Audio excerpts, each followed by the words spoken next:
गुज़िश्ता साल भी मैं यहाँ हाज़िर था, तो उस साल के मुताबिक मुझे प्रोग्राम की सेटिंग भी अच्छी नज़र आ रही है।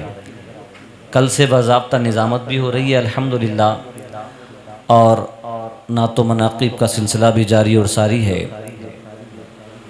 और देखें, पानी का इंतज़ाम भी आप हज़रात के लिए किया गया है, और अल्लाह का लाख लाख शुक्र कि उसने बारिश का नुज़ूल भी फरमा दिया है। अच्छा, सबसे पहले मेरी तबीयत बड़ी खुश होती है इन उलमा को यहाँ के देख कर। मौलाना अयूब साहिब हैं, मौलाना महबूब साहिब हैं, और इस इदारे के मुदर्रिसीन हज़रत मौलाना मोहम्मद आरिफ साहिब, मौलाना आदम साहिब, और आपकी इस पूरी बस्ती की क़ियादत फरमा रहे हज़रत मौलाना ग़ुलाम मोहम्मद साहिब क़िबला, ये लोग बग़ैर हिर्स और बग़ैर लालच के इस प्रोग्राम में शिरकत करते हैं। वरना जैसी जैसी आवाज़ों के मालिक हैं, मुल्क हिंदुस्तान के किसी भी कोने में जाकर इन अय्याम में ये प्रोग्राम कर सकते हैं, लेकिन अपनी बस्ती में रहते हैं और बग़ैर लालच इस प्रोग्राम में शिरकत करते हैं। जानते क्यों? क्योंकि वो लोग जानते हैं अगर यहाँ आना कबूल हो गया तो ये बख्शिश का ज़रिया बन जाएगा। आप लोग बड़े नसीबे वाले हैं कि आपको सादात इकराम के कदम मिले हैं, सादात इकराम के कदम मिले हैं। हज़रत महमूद शाह जिलानी, हज़रत अकबर शाह जिलानी, उनके कदमों की ये बरकतें कि ये मदरसे की बहारें नज़र आती हैं आपको, और यहाँ तलबा की बहारें नज़र आती हैं, उलमा की बहारें नज़र आती हैं। वरना मुझे किसी ने ये भी बताया था कि इस बस्ती के और इस इलाके के हालात ये थे कि यहाँ नमाज जनाजा पढ़ाने के लिए कोई मिला नहीं करता था। बिल्कुल। आज जो यहाँ ये बहारें नज़र आ रही हैं, ये सैयदों के कदमों की बरकतें हैं। बेशक सुभान अल्लाह अल्लाह। ताला हम सबको सादात इकराम के फैज़ान व बरक़ात से माला माल फरमाए। तो चंद मिनट मुझे आज उस ज़ात की बात करनी है जो खलीफतुल मुस्लिमीन भी है, अमीरुल मोमिनीन भी है, जो सिद्दीक भी है, जो अतीक भी है, जो आशिक अकबर भी है, वो जिसके बारे में मुस्तफ़ा फरमाएँ अफ़ज़लुल बशरी बअदल अंबिया बित्तहक़ीक़, अंबिया के बाद सबसे अफजल होने का मर्तबा अगर किसी को हासिल है तो वो सिद्दीक़ अकबर को है। हमें उस ज़ात की बात करनी है। खुशी की बात है कि कुछ जवान और कुछ हमारे इस मदरसा फैज़ान महमूदी के तलबा सामने बैठे हुए मेरी बात को सुन रहे हैं। कुछ हमारे बुज़ुर्ग हजरात भी हैं। दुआ है मौला ताला तमाम की हाज़िरी के एक एक लम्हे को अपनी बारगाह में कबूल फरमाए। देखिए, तारीख़ को जानना बड़ा ज़रूरी है हमारे और आपके लिए। मैंने रात प्यारे आका सल्लल्लाहु ताला अलैहि वसल्लम की शान व अज़मत के हवाले से अपने इल्म के मुताबिक चंद बातें करने की कोशिश की। मेरे आका सल्लल्लाहु ताला अलैहि वसल्लम के विसाल के बाद सबसे पहला खलीफा और कौम को सबसे पहला इमाम कोई मिला तो उसको भी अबू बकर सिद्दीक कहा जाता है। सुभान अल्लाह। अब तवज्जो रखें, हुजूर के बाद सबसे पहला खलीफा हजरत अबू बकर सिद्दीक, और वो खुद नहीं बने बल्कि हुजूर उनको बना कर गए थे। हमारे आका उनको बना कर गए थे। तो इससे पहले कि मैं सिद्दीक अकबर के कुछ वाक़यात आपको सुनाऊं, पहले ये समझे कि हजरत अबू बकर सिद्दीक थे कौन। हजरत अबू बकर सिद्दीक का असल नाम अब्दुल काबा था, जिसको हुजूर ने बदलकर अब्दुल्लाह कर दिया था। उनका नाम अब्दुल्लाह, कुन्नियत उनकी अबू बकर, और उनके अलक़ाबात सिद्दीक व अतीक थे, यानी ये उनके लक़ब थे, सिद्दीक और अतीक। आपके वालिद का नाम हजरत उस्मान, आपके वालिद की कुन्नियत अबू क़हाफ़ा थी, आपकी वालिदा का नाम सलमा और उनकी कुन्नियत उम्मुल खैर थी। हजरत सिद्दीक अकबर आमुल फील के 2.5 साल बाद पैदा हुए।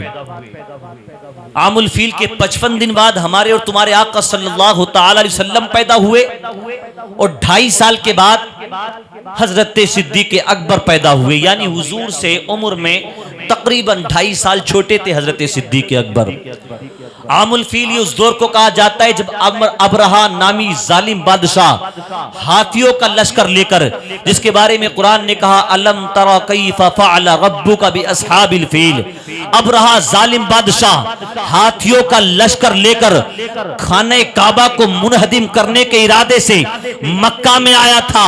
परवरदिगार आलम ने उसका मुकाबला करने के लिए, उसको हलाक करने के लिए हाथियों का लश्कर नहीं भेजा, फरिश्तों का लश्कर नहीं भेजा, जिन्नात का लश्कर नहीं भेजा, इंसानों का लश्कर नहीं भेजा, बल्कि छोटे छोटे परिंदों का लश्कर भेजा, जिनको अबाबील कहकर पुकारा जाता है। छोटे छोटे परिंदों का लश्कर भेजा और अबरहा को बता दिया तुझे नाज था अपनी ताकत पर, तुझे मिटाने के लिए फरिश्तों की जरूरत नहीं पड़ेगी, तुझको मिटाने के लिए तो ये छोटे छोटे परिंदे ही काफी हैं। हजरात, तो आमुल फील उस दौर को कहा जाता है कि जिस दौर में हाथियों का लश्कर लेकर अबरहा आया था खाने काबा को मिटाने की नीयत लेकर। तो उस वाक़ये के 2.5 साल बाद हजरत सिद्दीक अकबर पैदा हुए। अच्छा, हजरत सिद्दीक अकबर फरमाते बचपन ही से मेरा हाल ये था, बचपन ही से मेरा हाल ये था कि मैंने कभी बुत परस्ती नहीं की, कभी मैंने बुतों की पूजा नहीं की। बचपन में आपने बुत शिकनी तो की, बुत परस्ती नहीं की। बुत शिकनी तो आपने फरमाई, ये वो दौर था कि जिसमें बुत परस्ती आम थी, लोग पत्थरों की मूर्तियों की पूजा किया करते थे, आम था ये। खुद हजरत अबू बकर सिद्दीक के घर में एक कमरा ऐसा था जिसमें बुत रखे हुए थे, जिसमें बुत रखे हुए थे। हजरत सिद्दीक अकबर के वालिद गिरामी जनाब हजरत उस्मान, कुन्यत उनकी अबू कहाफा है, बाद में वो भी सहाबी हुए। तो वो हजरत सिद्दीक अकबर को पकड़कर, हजरत सिद्दीक अकबर छोटे से हैं, हजरत सिद्दीक अकबर को पकड़कर ले गए उस कमरे के अंदर जिसमें बुत रखे हुए थे, और जाने के बाद कहा था बेटे ये हमारे बुलंद वाला खुदा हैं, इन पर सजदा, इनको सजदा करना हमारी जिम्मेदारी है, तुम भी इनको सजदा करो ताकि हमारी मुरादें पूरी हो, तुम भी इनके सामने सर झुकाओ ताकि हमारी हाजतें बराएं, हमारी मुरादें बराएं, तुम इनके सामने सर झुकाओ। हजरत सिद्दीक अकबर कहते जब मेरे वालिद ने इतना कहा था कि इनके सामने सर को झुकाओ, मैंने सर तो ना झुकाया बल्कि बुतों के सामने जाकर कहा था मैं भूखा हूं, अगर तुम खुदा हो तो मुझे खाना खिलाओ। फिर मैंने अपने कपड़ों को उतारा और कपड़ों को उतारने के बाद कहा था मैं नंगा हूं, अगर तुम खुदा हो तो मुझे कपड़ा पहनाओ। वो कुछ ना बोल सके। हजरत सिद्दीक अकबर कहते हैं फिर मैंने जमीन से पत्थर को उठाया और पत्थर को उठाने के बाद कहा था अब मैं तुम्हें मारूंगा, अगर तुम खुदा हो तो अपनी हिफाजत करो। हजरत बुत कुछ ना बोले। हजरत सिद्दीक अकबर ने पूरी कुव्वत सिद्दीक के साथ जब पत्थर को बुत के मारा तो पत्थर का बुत धड़ाम से जमीन पे गिरता है। हजरत सिद्दीक अकबर ने के वालिद ने जब इतना सुना तो दौड़ते हुए अंदर आए। हजरत सिद्दीक अकबर बुत से कह रहे थे अगर तू खुदा है तो अपने आप को संभालता क्यों नहीं, अब तू गिर पड़ा है, अगर खुदा है तो अपने आप को संभाल कर दिखा। इतने में आपके वालिद गिरामी आ गए और आने के बाद कहा था मेरे बच्चे तुमने ये क्या कर दिया, बेटे तुमने ये क्या कर दिया। पकड़ कर आपकी वालिदा के पास ले गए और ले जाने के बाद कहा था देखो तुम्हारे लाल ने क्या किया है, आज इसने हमारे खुदाओं की तौहीन की है, आज इसने हमारे खुदा को तोड़ डाला है। हजरत सिद्दीक अकबर की वालिदा ने कहा था खबरदार इसको कुछ मत कहना, ये वो बच्चा है जब ये पैदा हो रहा था, जब ये पैदा हो रहा था तो मुझे आवाज आ रही थी ए उम्मुल खैर मुबारक हो तुम्हारे घर में वो बेटा तशरीफ ला रहा है जिसका नाम आसमानों में सिद्दीक रखा गया है। नारे तकबीर, नारे रिसालत, शाने सिद्दीक अकबर, जश्न शहीद आजम। सुभान अल्लाह, सुभान अल्लाह। बहुत उम्मुल खैर मुबारक हो तुम्हारे घर में वो बेटा आ रहा है जिसका नाम आसमानों पर सिद्दीक रखा गया है। सिद्दीक और अतीक भी आपका लक़ब था। सिद्दीक का मतलब होता है सच बोलने वाला, बहुत सच बोलने वाला, और अतीक का माना होता आजाद। मेरे आका ने फरमाया अंता अतीकुम मिनन नार, ऐ सिद्दीक तू जहन्नम से आजाद है। तो सिद्दीक आपका लक़ब, अतीक भी आपका लक़ब। अच्छा, दो खूबियां हजरत सिद्दीक अकबर में ईमान लाने से पहले ही मौजूद थी। दो खुसूसियात हजरत सिद्दीक अकबर में इस्लाम से पहले ही मौजूद थी। पहली तो यह कि हजरत सिद्दीक अकबर ने बुत परस्ती के दौर में भी कभी बुत परस्ती नहीं की। जरा जोर से कहीं सुभान अल्लाह। कभी बुत परस्ती नहीं की। और दूसरी खूबी हजरत सिद्दीक अकबर के अंदर यह मौजूद थी कि उस दौर में जबकि शराब को पानी की तरह पिया जाता था और शराब पीना जायज समझा जाता था, उस दौर में भी हजरत सिद्दीक अकबर ने कभी शराब को हाथ नहीं लगाया था। कभी शराब को हाथ नहीं लगाया था। कभी कभी आपके कबीले के लोग और आपके अकरबा कहा करते थे कि सिद्दीक एक दो घूंट तो पी लिया करो, एक दो घूंट तो पी लिया करो, एक दो घूंट पीने से क्या हो जाएगा, एक दो घूंट तो पी लिया करो, एक दो बूंद में कुछ नहीं बिगड़ने वाला। तो हजरत सिद्दीक अकबर कहा करते थे शराब अकल को खा जाती है और मैं नहीं समझता कि कोई अकल वाला शराब को पीने का काम कर सकता है।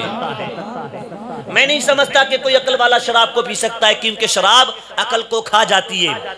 और कैसे खाती है जवानों शराब अकल को? हजरत सिद्दीक अकबर कहते हैं, यारे गार और यारे मजार कहते हैं कि मैं एक रोज जा रहा था रास्ते से गुजर के, तो मैंने एक ऐसा शख्स देखा जो शराब के नशे में धुत पड़ा हुआ था। आज भी देखे होंगे ना आपने कि नशा करके लोग इधर उधर पड़े रहते हैं। तो कहते सिद्दीक अकबर मैंने एक शख्स को इस हालत में देखा कि वो नशे की हालत में, नशे में धुत पड़ा हुआ था और उसने गलाजत कर रखी थी और उसको इस बात का अंदाजा ही नहीं कि उसने गलाजत कर ली है। वो गलाजत को हाथ में लेता और अपने मुंह के करीब ले जाता था। हजरत सिद्दीक अकबर ने जब इतना देखा तो कहा मैंने उसी रोज से शराब को अपने ऊपर हराम कर लिया, उसी रोज से शराब को अपने ऊपर हराम कर लिया।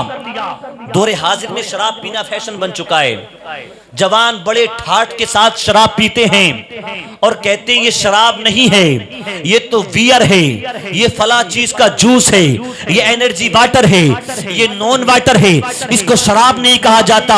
मैं आपसे कहना चाहता हूं आप शराब का नाम बदल सकते हैं, लेकिन आपका नाम बदलने से उसकी नहूसत नहीं बदलेगी। उसकी जो नहूसत है वो बरकरार रखी रहेगी। मेरे आका फरमाते वो इंसान जो दुनिया के अंदर एक घूंट शराब पी ले और बगैर तौबा करे मर जाए तो कयामत में इस हाल में उठाया जाएगा कि उसके चेहरे को मस्क कर दिया जाएगा। अहले महशर जब उसको देखेंगे तो लानत भेजेंगे, उसको प्यास लगेगी तो वो पानी पानी चिल्लाएगा, तो उस वक्त पीने के लिए उसको पानी न दिया जाएगा बल्कि जहन्नमियों की शर्मगाहों से निकलने वाला खोलता हुआ मवाद खून और पीप उसको पीने के लिए दिया जाएगा। और जब वो पीने के लिए शिद्दत प्यास की वजह से उसको लबों के करीब लेकर जाएगा तो उसकी गर्मी की वजह से उसका होंठ लटक कर जमीन पर आ जाएगा, चेहरे की खाल कट कर गिर जाएगी। वो रोकर कहेगा अफसोस मैंने तो पानी मांगा था लेकिन पीने के लिए पानी नहीं दिया गया बल्कि ये जहन्नमियों का सड़ा हुआ खून पीने के लिए दिया गया है।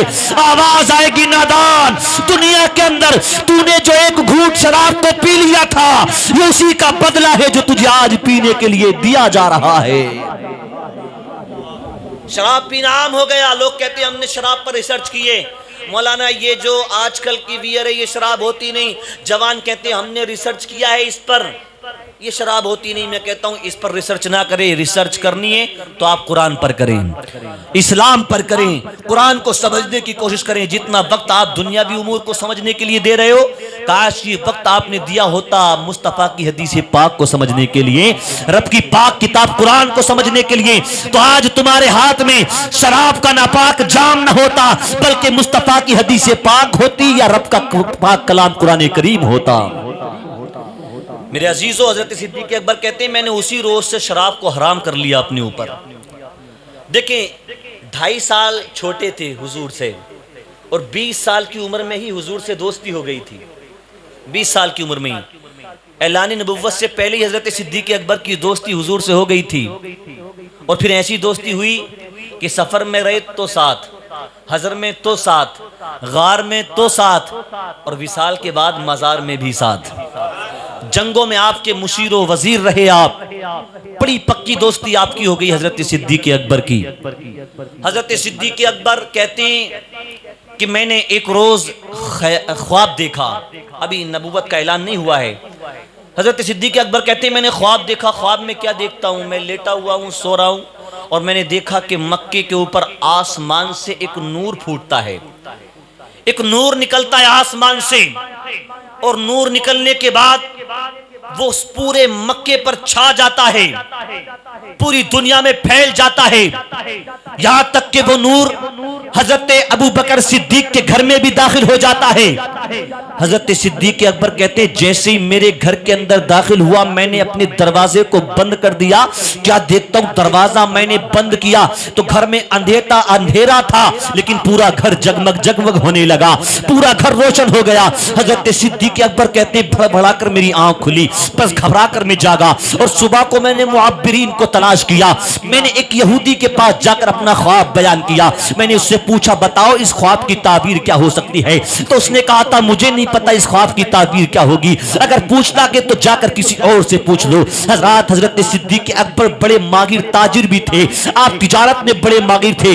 उन्हीं दिनों आप हबशा के एक शहर हौरा की जानिब सफर करके तिजारत के लिए जाने वाले थे। आप निकल गए तिजारत के लिए, सफर में जा रहे थे। हजरत बुहेरा राहिब का इलाका रास्ते में पड़ता है, तो हजरत सिद्दीक अकबर रात को वहां ठहर जाते हैं। मुलाकात बुहेरा राहिब से होती है, तो आपने अपने ख्वाब को बयान किया कि मैंने इस तरह से ख्वाब देखा है, जरा बताओ तो सही इसकी ताबीर क्या हो सकती है। हजरत बुहेरा राहिब ने कहा था आने वाले अपना नाम तो बता।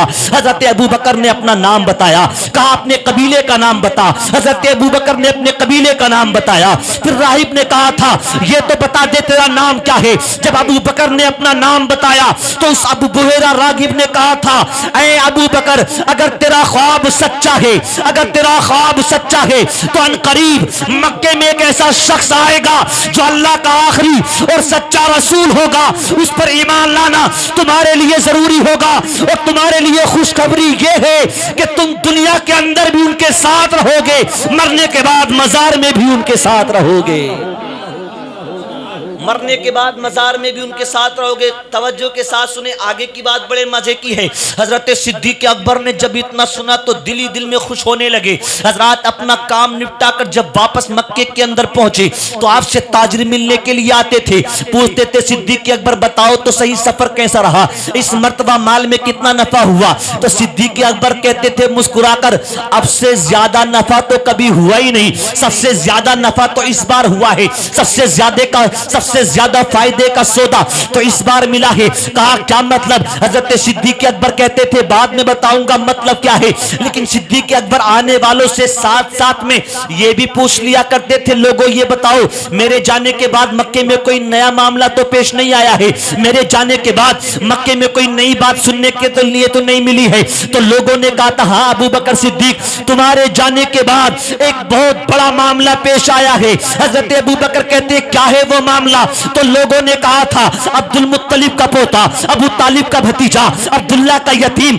मोहम्मद दावा करता है कि मैं अल्लाह का आखिरी और सच्चा रसूल हूं, वो नबी होने का दावा करता है। हजरत अबू बकर सिद्दीक ने जब इतना सुना तो कहने लगे वो तो मेरा दोस्त है, मैं जाकर डायरेक्ट उससे ही बात कर लेता हूं। हजरत अबू बकर सिद्दीक चलते हुए तेज तेज मेरे आका के घर गए और जाने के बाद कहा था मोहम्मद इब्ने अब्दुल्ला मैं ये क्या सुन रहा हूं। तो मेरे आका ने कोई जवाब नहीं दिया। हजरत अबू बकर सिद्दीक ने कहा मोहम्मद बताओ ना मैं क्या सुन रहा हूं। जब 3 मर्तबा हजरत अबू बकर सिद्दीक ने यह कहा मोहम्मद बताओ तो सही मैं ये क्या सुन रहा हूं, तो मेरे आका ने मुस्कुराकर जवाब दिया था अबू बकर तू वही सुन रहा है जो बुहेरा राहिब से पूछ कर आया है। नारे तकबीर, नारे रिसालत, अज़मत सहबा, जश्न शहीद आज़म, सुभान अल्लाह। बहुत खूब।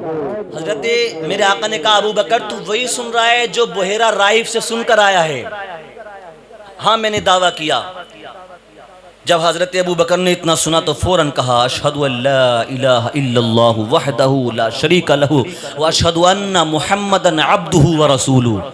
कलमा पढ़कर आप मुसलमान हो गए। अलग अलग रिवायतें, किसी ने कहा सबसे पहले ईमान हजरत अली लाए, किसी ने कहा नहीं हज़रत खदीजतुल कुबरा लाई, किसी ने कहा नहीं हज़रत अबू बकर सिद्दीक लाए। तो फिर तत्बीक उलमा ने ये निकाली, ये की कि उम्र दराज लोगों में सबसे पहले हज़रत अबू बकर ईमान लाए और कम उम्र में यानी बच्चों में सबसे पहले हज़रत अली ईमान लाए। औरतों में हज़रत खदीजतुल कुबरा सबसे पहले ईमान लाई। जब ईमान ले आए हज़रत अबू बकर सिद्दीक, फिर ऐसी गुलामी इख्तियार की, फिर ऐसी गुलामी इख्तियार की कि सिद्दीक से बड़ा वफादार कोई नहीं, सिद्दीक से बड़ा जानिसार कोई नहीं, सिद्दीक से बड़ा आशिक कोई नहीं। इसीलिए उनको आशिक अकबर भी कहा जाता है, आशिक अकबर भी कहा जाता है। देखें कैसा इश्क था उन्हें मुस्तफ़ा से।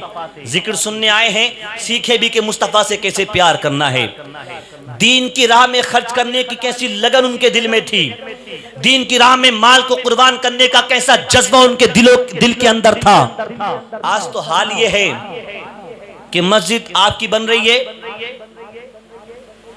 जब काम को शुरू करते हैं तो बड़ा ज़ौक़ और बड़ा शौक़ नजर आता है, लेकिन धीरे धीरे ये ज़ौक़ खत्म होता चला जाता है।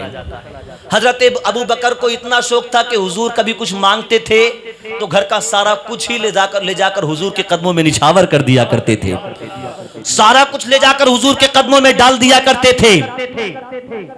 जानते एक रोज मेरे आका ने फरमाया कि जाओ मालों की जरूरत है, घरों में जो कुछ है ले आओ। साहबा से मेरे आका ने कहा घरों के अंदर जो कुछ है जाकर ले आओ। तो सिद्दीक अकबर भी अपने घर गए।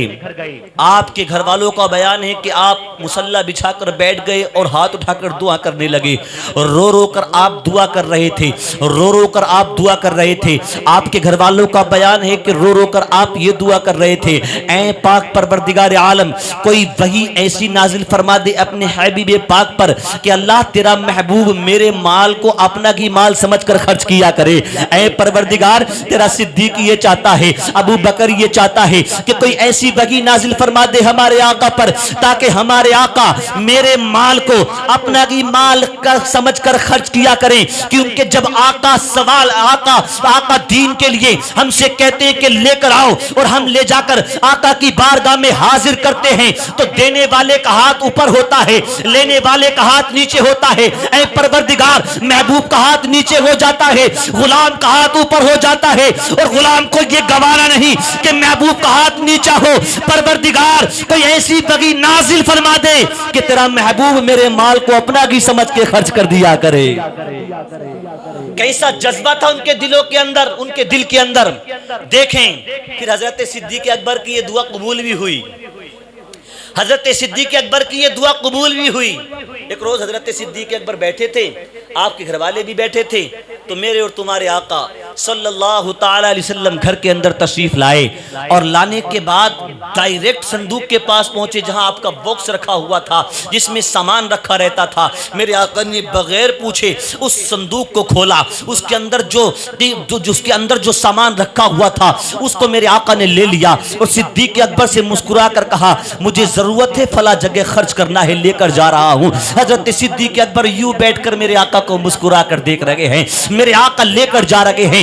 दरवाजे पे जाने के बाद मेरे आका ने यूं पलटकर सिद्दीक अकबर को देखा और कहा सिद्दीक मुबारक हो, अल्लाह ताला ने तेरी दुआ को कबूल फरमा लिया है, परवरदिगार आलम ने तेरी दुआ को कबूल फरमा लिया है। ये लगन थी उनके दिल के अंदर, ये जज्बा था उनके दिल के अंदर। दुआ भी करते थे तो ये कि अल्लाह मेरे माल से दीन का काम ले ले, ऐ परवरदिगार मेरे माल से तू दीन का काम ले ले। बड़ी कुर्बानियां, बड़ी जानिसारियां हजरत अबू बकर सिद्दीक रज़ियल्लाहु ताला अन्हु ने प्यारे आका सल्लल्लाहु अलैहि वसल्लम के लिए पेश की। एक वक्त ऐसा भी आया कि प्यारे आका सल्लल्लाहु ताला अलैहि वसल्लम सहने हरम में बैठे हुए नमाज पढ़ रहे थे। नमाज तो उकबा नामी एक जालिम आया और उसने रुमाल का फंदा मेरे आका के गले में डाल दिया और मेरे आका को घसीटने लगा, खींचने लगा। तो हजरत अबू बकर सिद्दीक पूरी ताकत से उसके ऊपर झपटे और झपटने के बाद कहा नादान तुम किसको तकलीफें दे रहे हो, क्या 40 साल तक तुमने इनकी जिंदगी को नहीं देखा? क्या 40 साल तक तुमने इनके रवैये को नहीं देखा? क्या तुमने इनको कभी झूठ बोलते हुए देखा है? क्या कभी तुमने इनको अमानत में खयानत करते हुए देखा है? क्या तुमने कभी किसी पर जुल्म करते हुए देखा है? क्या तुमने इनको कभी किसी को सताते हुए देखा है? जब 40 साल तक तुमने इनको झूठ बोलते हुए नहीं देखा, खयानत करते हुए नहीं देखा, किसी को सताता हुआ नहीं देखा, किसी पर जुल्म करता हुआ नहीं देखा, तो आज तुम क्यों इन पर जुल्म किया करते हो? लोगों, बाज रहो। हजरत सिद्दीक अकबर ही थे तो कोई मेरे आका को तकलीफ पहुंचाता था तो सीना तान कर खड़े हो जाया करते थे। हजरत आयशा फरमाती हैं कि इस्लाम का पहला खुतबा अगर किसी ने दिया है तो मेरे बाबा ने दिया है। जरा जोर से कहीं सुभान अल्लाह। हजरत आयशा कौन है? सिद्दीक अकबर की बेटी हैं। कहते हैं इस्लाम का पहला खुतबा किसी ने दिया तो मेरे अब्बा जान ने दिया है, मेरे बाबा ने दिया है। जानते हैं आज तो अजानें होती हैं, अजानें होती हैं मस्जिदों में खुलेआम हम और आप नमाज पढ़ते हैं, कोई पाबंदी नहीं। लेकिन देखें हजरत आयशा कहती हैं कि मेरे बाबा ने जब पहला खुतबा दिया तो वहां जो कुफार मौजूद थे उन पर गिरा गुजरा, उनको बड़ी तकलीफ हुई। एक दूसरे से कहने लगे कि रोको इनको। देखो सिद्दीक आज मैदान में आकर खुतबा दे रहा है, अबू बकर मैदान में आकर खुतबा दे रहा है, इनको रोका जाए। अगर नहीं रोका गया तो ये लोग मुंह पर चढ़ जाएंगे, फिर खुलकर तबलीग करने लगेंगे, इसलिए इनको रोकना बहुत जरूरी है, इनको रोका जाए। हजरात उन्होंने मशवरा करने के बाद एक बार की चारों तरफ से हजरत सिद्दीक अकबर पर हमला कर दिया और इतना मारा हजरत सिद्दीक अकबर को क्या आपका जिस्म लहू लुहान हो गया और बेहोश होकर आप जमीन पर गिर पड़े। आपके चेहरे पर तमाचे मारे गए, आपके चेहरे पर डंडे मारे गए, यहां तक कि हजरत अबू बकर सिद्दीक का मुंह इतना सूज गया था, आपका चेहरा इतना सूज गया था कि आंखें नजर नहीं आ रही थी। बेहोश होकर आप जमीन पर गिर पड़े, तब जाके कहीं कुफार ने आपको छोड़ा था। आपके कबीले वाले आए और हजरत अबू बकर को उठाया, आपके घर तक लेकर गए। दोपहर का वक्त था, इंतजार करते रहे अबू बकर को होश आए तो पूछा जाए तुम्हें सताने वाले कौन कौन थे, तुम्हें मारने वाले कौन कौन थे। दोपहर से शाम हो गई, अबू बकर को होश नहीं आया। शाम से रात हो गई, अबू बकर को होश ना आया। तो कबीले वालों ने आपकी वालदा से कहा था ऐ सलमा अपने बेटे का ख्याल रखना, हम सुबह आ जाएंगे। इनको होश आ जाए तो कोई ताकत की चीज इनको दे देना, दूध वगैरह इनको पीने के लिए दे देना, ताकि जिस्म में तवानाई आ जाए, जिस्म में ताकत आ जाए, ताकि सुबह को हम उनसे बदला ले सके जिन्होंने अबू बकर पर हमला किया है। हज़रात ये कहकर लोग चले गए। आधी रात गुजरने के बाद मैं हजरत अबू बकर सिद्दीक को होश आता है। हज़रात आपकी माँ पास में खड़ी हुई थी। जैसे ही अबू बकर को होश आया तो आपकी माँ ने दूध का प्याला आगे बढ़ाया। बेटा कमजोर हो गए हो, जिस्म लहू लुहान है, दूध पी लो ताकि जिस्म को कुछ ताकत मिल जाए। हजरत अबू बकर ने कहा था माँ दूध बाद में पीऊंगा, पहले ये बता दे जाने कायनात, शाने कायनात, वजह वजूद कायनात, मेरे और सारी कायनात के आका मोहम्मद इब्ने अब्दुल्लाह का क्या हाल है। हजरत अबू बकर ने होश आते क्या कहा, ये बताओ कि हमारे आका का हाल क्या है। जालिमों ने उन पर जुल्म तो नहीं किया, लोगों ने उनको सताया तो नहीं। माँ ने जब इतना सुना तो कहा अबू बकर तेरी ये हालत उसी की वजह से हुई है, उसी की वजह से लोगों ने तुझे मारा है, उसी की वजह से लोग तुझे नफरत करने लगे, और तू है कि मरने के करीब है, बातें फिर भी उसकी कर रहा है। तो हजरत सिद्दीक अकबर ने जख्मों से चूर सिद्दीक अकबर ने मुस्कुरा कर कहा था माई जो मजा मोहम्मद के नाम पे पिटने में है, जो मजा मोहम्मद के नाम पे जख्म खाने में है, वो मजा किसी और चीज में है ही नहीं, वो मजा किसी और चीज में है ही नहीं। कुछ खाऊंगा नहीं, कुछ पीऊंगा नहीं जब तक कि मुलाकात मेरे आका से मेरी हो नहीं जाएगी, कुछ नहीं खाऊंगा। अब माँ तो माँ होती है ना मेरे अजीजों। माँ ने कहा अच्छा अगर तुम्हारी जिद है तो बताओ मोहम्मद से मिला कैसे जाएगा, मुझे तो ये भी पता नहीं कि मोहम्मद इस वक्त हैं कहाँ। तो हजरत अबू बकर ने कहा जाओ उम्मे जमील को बुला लाओ। उम्मे जमील हजरत उमर की बहन है। कहा जाओ उम्मे जमील को बुला लाओ। उम्मे जमील को बुलाया गया। हजरत उम्मे जमील जब आई तो देखा कि सिद्दीक़ अकबर ज़ख्मों से चूर हैं, रोने लगी, चीख निकल गई। कहा अल्लाह तुझे तेरे हर ज़ख्म का हज़ारों गुना नेमल बदला अता फरमाए, परवरदिगार तुझे बड़ा इसका बदला अता फरमाएगा। तो हज़रत अबू बकर ने कहा उम्मे जमील ये बताओ कि इस वक्त हमारे आका कहाँ हैं? तो कहा वो फला सहाबी के घर पे हैं, गालिबन ज़ैद बिन अरक़म यहाँ पर। कहा कि वहाँ हैं, चलो। हज़रत सिद्दीक़ अकबर ने कहा मुझे वहाँ ले चलो। तो दोनों औरतों ने हज़रत सिद्दीक़ अकबर को सहारा देकर खड़ा किया और लेकर पहुंचे जहां मेरे आका मौजूद थे। वहां पर रात गुजर चुकी थी, आखिरी पहर था रात का। मेरे आका ऐसे बैठे थे जैसे किसी का इंतजार कर रहे हों। ऐसा लगता था कि पूरी रात मेरे आका ने आराम नहीं किया, मेरे आका सोए नहीं। ऐसा लगता था कि मेरे आका आशिक अकबर हजरत अबू बकर सिद्दीक के इंतजार में बैठे हैं। जैसे ही मेरे आका ने अपने आशिक के गार को देखा, जैसे ही मेरे आका ने आशिक सादिक को देखा, जैसे ही मेरे आका ने आशिक अकबर को देखा, जैसे ही मेरे आका ने हजरत अबू बकर को देखा तो खड़े हो गए और अबू बकर को सीने से लगा लिया और पेशानी को चूम कर कहा था, ऐ परवरदिगार, अबू बकर ने ये मसाइब तेरे दीन के लिए बर्दाश्त किए हैं। ऐ परवरदिगार, ऐ परवरदिगार, तू अबू बकर को हर हर जख्म के बदले एक एक जन्नत अता फरमा दे, हर हर जख्म के बदले एक जन्नत अता फरमा दे। हजरत अबू बकर सिद्दीक की ये जानिसारियां हैं, ये कुर्बानियां हैं इस्लाम के लिए हजरत अबू बकर की। अच्छा आज आप सुन रहे हैं, अगर चाहें तो बात और बढ़ाऊं थोड़ी सी आगे को।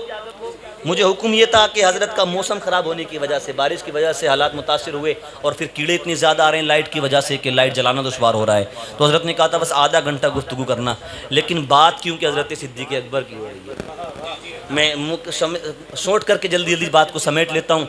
जो लोग घुटने पकड़ के बैठे हैं, अगर उनके अपने घुटने तो छोड़ दें, एक हाथ उठाकर कहें सुभान अल्लाह, दोनों हाथ उठाकर या रसूल अल्लाह। मज़ा आना चाहिए। देखिए ऐसे जिक्रों में अगर हमें मज़ा नहीं आएगा तो फिर हमारा दिल किसी काम का नहीं है। न गुलशन में न बहारों में मज़ा मिलता है, जो मदीने के दिलकश नज़ारों में मज़ा मिलता है। लोग बहलाते हैं दिल को गीत से गानों से, मगर हमको कुरान के पारों में मज़ा मिलता है, हमको कुरान के पारों में मज़ा मिलता है। हज़रत अबू बकर सिद्दीक़ रज़ी अल्लाह ताला अन्हु, बड़े मज़े का वाक़या है। एक मरतबा मेरे आका ने फरमाया कि अब लोग तुम्हें यहाँ रहने नहीं देंगे, जान के दुश्मन हो गए हैं, धीरे धीरे करके हिजरत करो। तो मेरे आका ने फरमाया सिद्दीक़ अकबर, अबू बकर सिद्दीक़ तुम चले जाओ, हिजरत कर जाओ हबशा की जानिब। तो हज़रत अबू बकर जाने लगे हबशा की जानिब, चंद असहाब और भी थे आपके साथ। तो रास्ते में एक पहलवान मिला जिसकी ताकत का शोरा था, जिसकी बहादुरी का डंका बजता था पूरे अरब में। उसका नाम था इब्नु दुगना। वो रास्ते में हज़रत अबू बकर सिद्दीक़ को मिला तो कहने लगा अबू बकर कहाँ जा रहे हैं? तो हज़रत अबू बकर ने कहा कि मुल्क को छोड़कर दूसरे मुल्क में रहने के लिए जा रहा हूँ। कहा क्यों? तो कहते हैं कि लोगों ने मेरा रहना यहाँ दुश्वार कर दिया है, लोग मेरी जान के दुश्मन हो गए, उनको हमारा चलना फिरना, तबलीग करना, बोलना अच्छा नहीं लगता, वो हमारी जान के दुश्मन हो गए। इसलिए अब हमने ये तय कर लिया है कि हम इस मुल्क को छोड़कर दूसरे मुल्क में चले जाएंगे। इब्नु दुगना ने जब इतना सुना तो कहा आप बड़े संजीदा मिजाज हैं, लोगों में आपको बावजन समझा जाता है, आपकी बात को लोग माना करते हैं। हजरत अबू बकर सिद्दीक दियत और खून बहा के फैसले भी किया करते थे। तो कहा लोगों में आप मुअज़्ज़िज़ हैं, अगर आप मक्के में नहीं रह सकते तो फिर मक्के में रहने का हक किसी को है ही नहीं। इब्नु दुगना के ये जुमले थे। कहा कि आप वापस चलिए, आपके बगैर मक्के में हमें अच्छा नहीं लगेगा। पहले तो हजरत अबू बकर की बहुत तारीफें की, फिर कहने लगा अबू बकर चले ना आप मेरे साथ में, आपको अमान देता हूं। उस दौर में ये कानून था और ये तरीका था कि कोई किसी को अमान दे देता था तो फिर कोई उस पर उंगली नहीं उठा सकता था जिसको अमान दी गई है। अगर उस पर उंगली उठाई तो इसका मतलब यह है कि जिसने अमान दी है उस पर उंगली उठाई। इब्नु दुगना ने कहा कि आप मेरे घर चलिए, मैं आपको अमान देता देखता हूँ हजरत अबू बकर को लेकर वापस मक्के में आ गया और मक्के में ऐलान कर दिया, लोगों अब अबू बकर की तरफ आंख उठाकर मत देखना, कोई अबू बकर को गाली मत देना, कोई अबू बकर को सताना मत, क्योंकि मैंने इब्नु दुगना ने अबू बकर को अमान दे दी है। हजरात लोग जमा होकर, कुफार जमा होकर इब्नु दुगना के पास आए और आने के बाद कहने लगे, हम तेरी शर्त को, तेरी इस बात को मंजूर तो कर लेंगे, हम तेरी अमान को कबूल कर लेंगे, लेकिन हमारी शर्त यह है कि अबू बकर से कह दो कि वो नमाज खुले में नहीं पढ़ेगा, वो नमाज खुले में नहीं पढ़ेगा, वो खुतबे खुले में नहीं देगा, वो तिलावतें खुलेआम नहीं करेगा, तिलावतें करनी अपने घर के अंदर करे, नमाजें पढ़नी अपने घर के अंदर पढ़े, तबलीग करनी है घर के अंदर, खुतबे देने घर के अंदर, अगर बाहर आएगा नमाजें बाहर आकर पढ़ेगा, तिलावतें बाहर आकर करेगा, खुतबे बाहर आकर देगा, तो हम तेरी अमान को कबूल नहीं करेंगे। इब्न दुगना ने हजरत अबू बकर को बुलाया, कहा कि लोग इस तरह की शर्त मेरे सामने रख रहे हैं, आपको नमाज पढ़नी है तो घर के अंदर पढ़ें, आपको तिलावत करनी है तो घर के अंदर, आपको जो भी इबादत करनी है घर के अंदर। हजरत अबू बकर ने कहा ठीक है। हजरत अबू बकर सिद्दीक ने अपने घर के अंदर ही मस्जिद बना ली, कह दे सुभान अल्लाह। घर में सहन, घर के अंदर सहन में हजरत अबू बकर ने मस्जिद बनाई और उसमें नमाज पढ़ना शुरू किया। देखे कितना शौक था नमाजों का उन्हें और कैसे पाबंद थे वो नमाजों के। आज तो अजाने दे देकर तुम्हें बुलाया जाता है, सलाते पढ़ पढ़ के तुम्हें बुलाया जाता है और बाज़ जगहों पर फजर में इमाम साहब तकरीर करते हैं, आओ नमाज पढ़ने के लिए, और बाज़ बस्ती, बाज़ शहरों में रिवाज ये कि कई टाइम इमाम साहब को तकरीरें करनी पड़ती हैं, आओ नमाज पढ़ने के लिए, फिर भी लोग नमाज नहीं पढ़ते। हजरत अबू बकर सिद्दीक ने अपने घर के अंदर सहन में मस्जिद बनाई, वहीं पर आप नमाज अदा किया करते थे, सजदे किया करते थे। लेकिन मजे की बात यह है कि जब कुरान पढ़ने बैठते थे तो कुरान पढ़ते हुए इतने मदहोश हो जाते थे, इतने मदहोश हो जाते थे कि अबू बकर को यह खबर नहीं रहती थी कि बैठा कहाँ हूँ, अबू बकर को यह खबर नहीं रहती थी कि आवाज कितनी बुलंद है या आहिस्ता पस्त है। हजरत अबू बकर कुरान पढ़ते पढ़ते इतनी बुलंद हो जाती थी, आपकी आवाज ऐसे मदहोश हो जाते थे कि आपको खबर नहीं रहती थी आवाज के बुलंद होने की, इतनी बुलंद हो जाती थी आपकी आवाज कि आपके कुरान की तिलावत करने की आवाज रास्ते में चलने वाले लोगों को सुनाई देने लगती थी। हजरात अल्लाह तबारक व तआला ने अबू बकर सिद्दीक की जुबान में ऐसी मिठास पैदा फरमाई थी कि लोग हजरत अबू बकर की दीवार के करीब आकर कुरान की तिलावत सुना करते थे। और कितने लोग ऐसे थे कि हजरत अबू बकर सिद्दीक की जुबान से कलाम पाक की तिलावत सुनकर कलमा पढ़ के मुसलमान हो जाया करते थे। हजरात कुफार ने देखा, अरे ये सिलसिला तबलीग का तो रुक ही नहीं रहा है, वो कुरान पढ़ता है तो लोग कलमा पढ़ के मुसलमान हो जाते हैं। इब्न दुगना से कहा, देखो अबू बकर ने फिर अपना ड्रामा शुरू कर दिया है, वो ड्रामा कहते थे माज़अल्लाह, देखो अबू बकर ने अपना काम शुरू कर दिया है, उनसे कहो कुरान पढ़ना है आहिस्ता पढ़े। इब्न दुगना आपके पास आया और आने के बाद कहा, आप कुरान पढ़ते हो तो लोगों की भीड़ जमा हो जाती है, कैसा कुरान पढ़ते होंगे वो। आज भी अगर ये कुर्रा सही से कुरान पढ़े तो वो कुरान लोगों के दिलों को अपनी तरफ खींच लिया करता है। रात वो तो अबू बकर की सिद्दीक के अकबर की जुबान से तिलावत हो रही है, कैसी मिठास होगी यारे गार की जुबान में। हजरत अबू बकर सिद्दीक से इब्न दुगना ने कहा, तिलावत करनी है तो आहिस्ता किया करो। हजरत अबू बकर ने कहा, ठीक है कल से आहिस्ता ही करेंगे, लेकिन वो जानबूझ के बुलंद आवाज से थोड़ी किया करते थे, आवाज तो खुद ब खुद बुलंद हो जाया करती थी।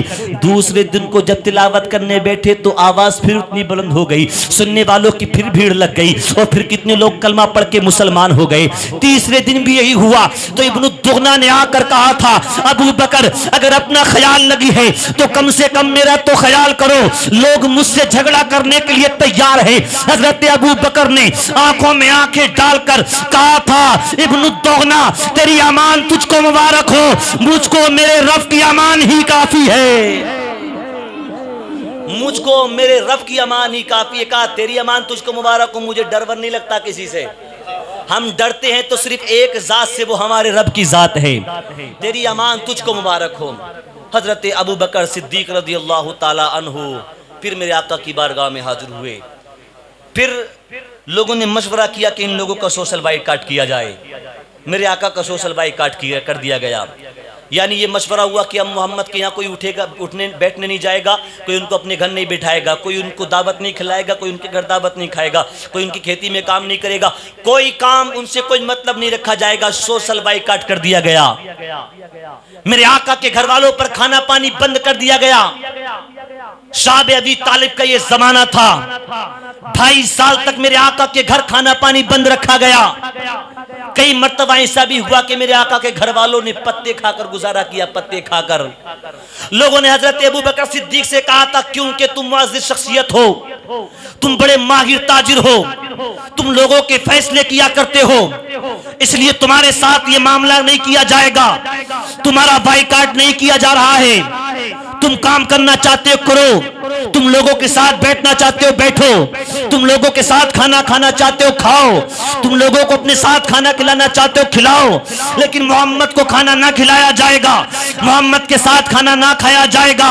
हजरत अबू बकर सिद्दीक को लोगों ने छूट दी, लेकिन 2 साल गुजरने के बाद भी अबू बकर ने खाना नहीं खाया था, बल्कि ऐलान किया था, लोगों जब महबूब के घर वालों को खाना नहीं दिया जा रहा है तो अबू बकर की क्या मजाल कि महबूब के भूखा होते हुए अबू बकर खाना खा ले।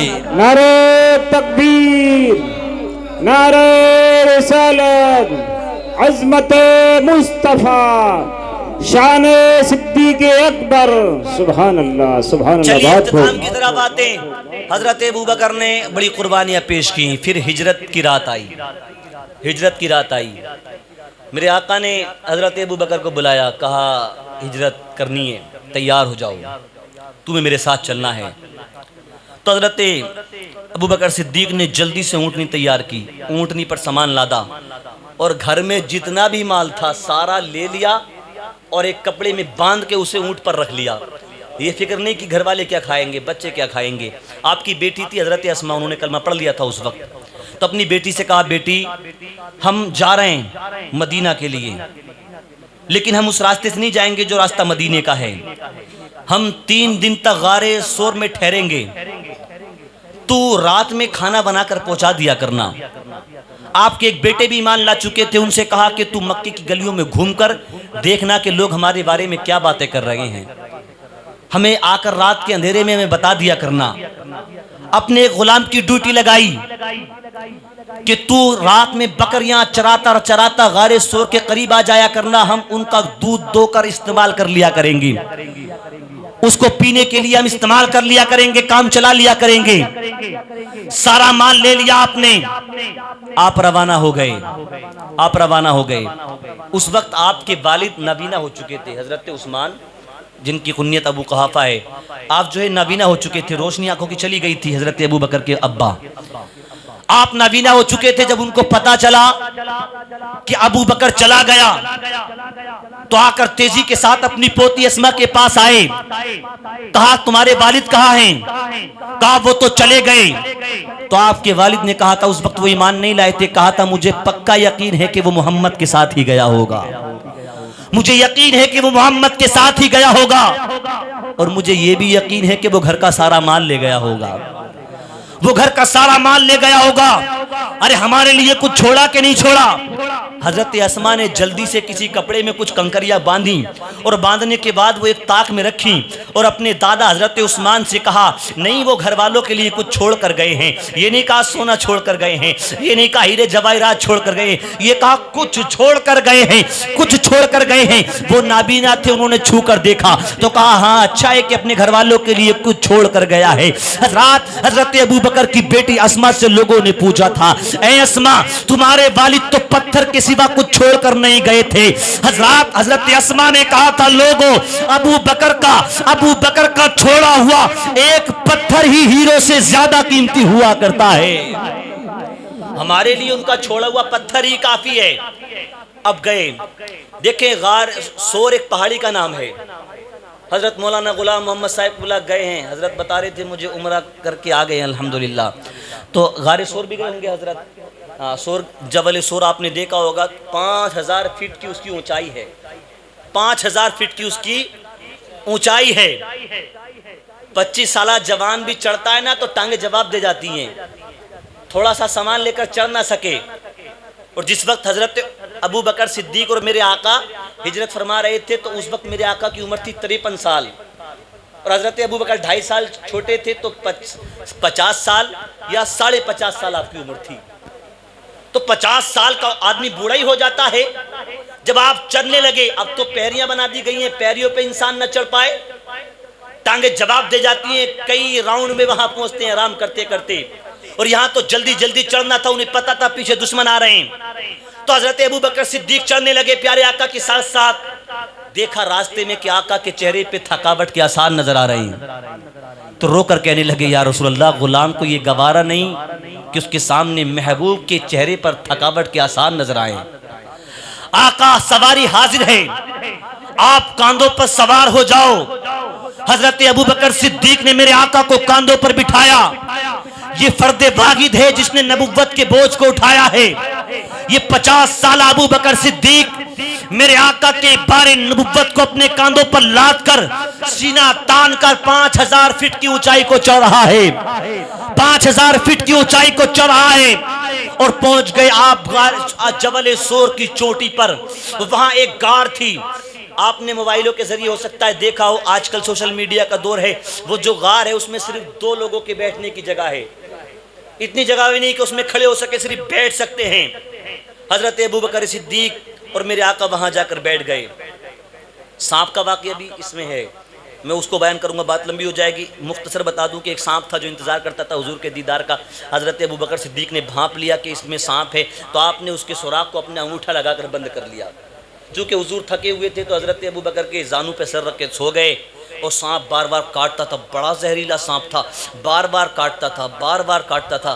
यहाँ तो हम और आप छिपकली से डर जाते हैं, छोटे छोटे कीड़ों से डर जाया करते हैं, लेकिन वो सांप बार बार डसता था हजरत अबू बकर सिद्दीक को। लेकिन आप अंगूठा नहीं हटाते थे, क्योंकि उन्हें अपनी जान से ज्यादा मुस्तफ़ा के आराम से प्यार था। जब मेरे आका का चेहरा आंख खुली तो देखा अबू बकर का चेहरा जर्द पड़ चुका है, जहर अबू बकर के जिस्म के अंदर भर चुका है। तो हजरत अबू बकर के चेहरे को देखकर मेरे आका ने कहा, अबू बकर ये क्या हालत है? रोकर कहा था, या रसूलल्लाह एक सांप है इसके अंदर, वो मुझे बार बार डस रहा है। हजरत अबू बकर से मेरे आका ने कहा था, बताया होता तो मेरे आका ने कहा, या रसूलल्लाह आराम में खलल वाक़ई हो जाती। अबू बकर जान दे सकता है लेकिन मुस्तफ़ा के आराम को ख़राब नहीं कर सकता, मुस्तफ़ा के आराम को ख़राब नहीं कर सकता। हजरात मेरे आका ने अपना लुआबे दहन अबू बकर की उस जगह पर लगा दिया जहां पर सांप ने काटा था। सेकंड भी नहीं लगे थे, अबू बकर का अंगूठा वैसी हो गया जैसे पहले था। जो आका को अपने जैसा कहते हैं, अगर कीड़ा भी काट ले तो उसको ठीक करके दिखाएं, चूंटी भी काट लेना तो उसको ठीक करके दिखाएं। मेरे आका जहरीले सांप का काटा हुआ पल भर में ठीक कर देते हैं। फिर कुफ्फारे मक्का तलाश करते करते कदमों के निशानात पे चलते चलते गारे सोर के करीब आ गए। हजरत अबू बकर कहते हैं कि वो चढ़ गए जबल सोर पर और गार के करीब आ गए। मुझे दिख रहा था, मैं उनको पहचान भी रहा था कौन कौन आए हैं, और वो बिल्कुल गार के करीब आकर खड़े हो गए। करीब था कि वो हमें देख लेते। मुझे घबराहट होने लगी, ये इतनी तादाद में आए हैं और हम 2 हैं, कहीं ऐसा ना हो कि ये हमको देख लें और ये मेरे आका पर जुल्म और सितम करने लगे। अगर इन्होंने मेरे आका पर जुल्म किया तो फिर क्या होगा? ए अबू बकर, अब क्या होने वाला है?